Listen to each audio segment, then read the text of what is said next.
From Kansas, Mr. Estes. The gentleman from Kansas has 3 minutes. Thank you, Mr. Speaker. I rise today in support of the Protecting Taxpayers and Victims of Unemployment Fraud Act. Right now, our federal government is borrowing $1 out of $5 we spend, over $45,000 a second. This fact alone should outrage every American. Yet we face another outrageous problem here in the swamp: waste, fraud, and abuse. Not only are we borrowing at historic rates, but we're borrowing to cover the costs of rampant fraud that exists, frequently unchecked in our systems. This was magnified during the height of the COVID-19 pandemic.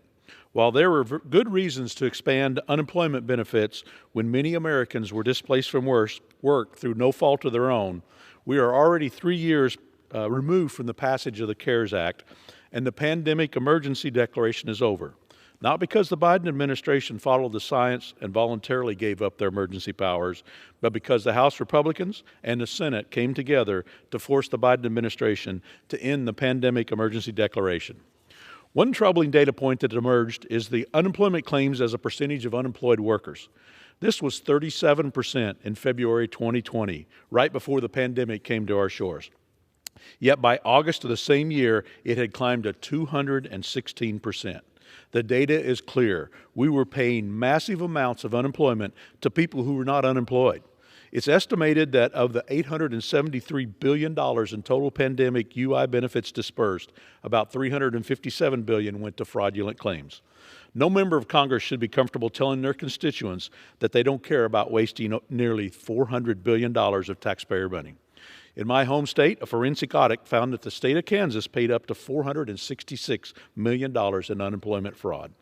While this massive fraud was occurring, hardworking, unemployed Kansans were competing with fraudsters to receive the unemployment benefits they deserved and so desperately needed.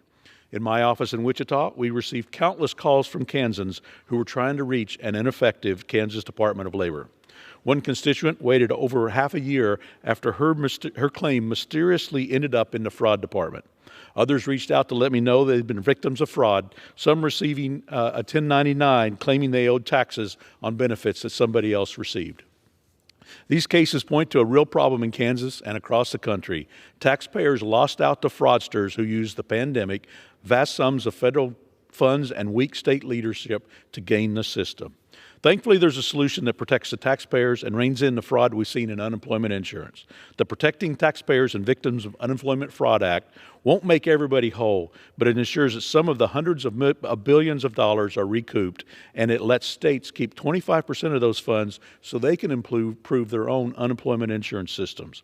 To be clear, unemployment is a critical lifeline that helps Americans during a challenging time. When bad actors abuse the program, it hurts those who actually need it by taking away monetary and human resources.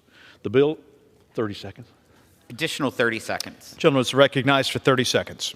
The bill is a right and fair approach to ensure unemployed Americans have full access to the assistance they need, and when done correctly, encourages those individuals to get back into the workforce.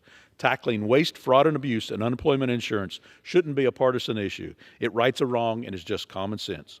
Mr. Speaker, I encourage my colleagues to join me in this common sense legislation that puts taxpayers first, and I yield back the balance of my time. Gentleman